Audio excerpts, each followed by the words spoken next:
The Case for Moderate Gun Control by David DeGrazia. Even though Americans have the moral and legal right to own private guns, the government's most defensive gun control policy should moderate their usage. Evidence. Arguments against moderate gun control. While private citizens have the right to own firearms, moderate gun control policy gives way to armed militias' destructive acts and violates Americans' right to security. Thus, the right to bear firearms does not prevent the government from imposing a significant level of gun control.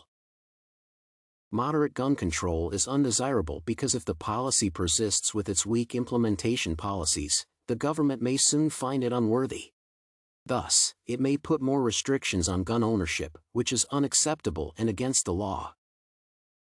Moderate gun control will lead to private gun management failure, creating a basis for possible future government regimes to disregard private gun ownership as a basic moral right and impose stricter private gun ownership eligibility. Based on the law, private guns should only be made for self-defense and their household's defense.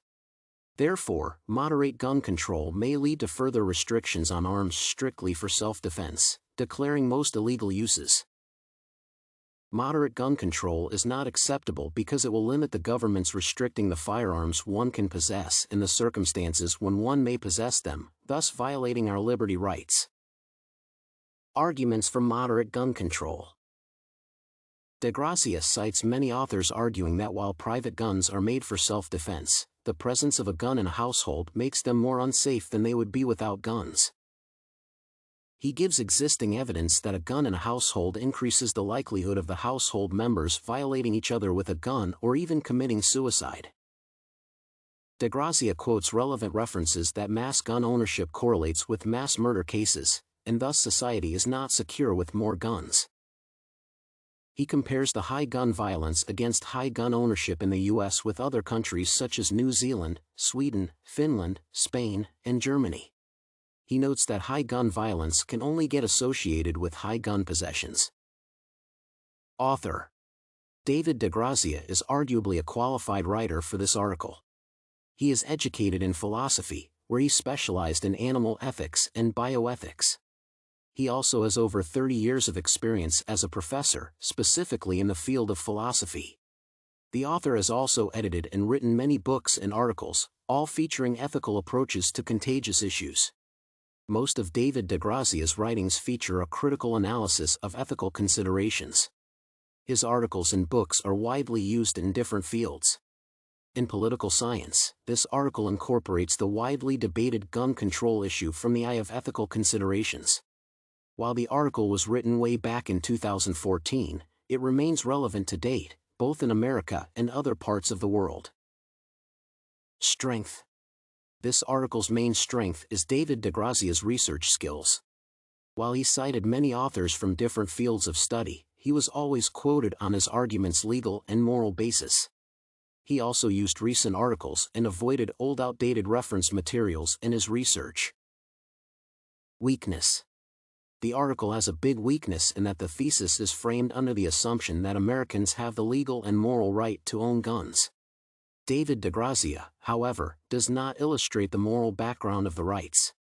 Again, the author is less experienced in writing about politics. Most of his works are about bioethics and animal ethics. Thesis assessment. A thesis statement should clearly state the problem under study by clearly defining all the research variables.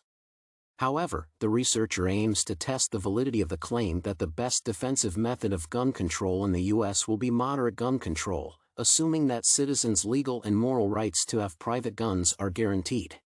The problem is tackled procedurally by first analyzing the existing gun control and the meaning of gun control before unveiling the argument, which helps determine the claim's validity.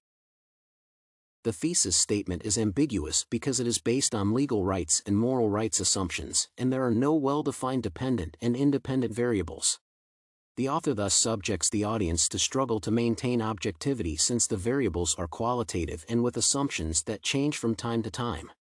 As compared to Goldberg's article, the thesis statement does not give a convincing argument warranting deep analysis. Again, While Goldberg's thesis statements are based on public opinion polls to determine gun control ethics, DeGrazia does not state any scientific method of collecting data but bases it on his interpretation of the law. Unlike Rogowski and Tucker's article, the flow of ideas is poor or complicated to keep track of.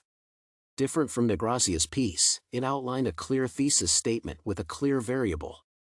DeGrazia also used a philosophical approach by logically analyzing variables without citing the evidence. In their article, Rogowski and Tucker addressed their topic based on existing well-analyzed sources. Their study is based on examining the attitude of Americans toward gun control.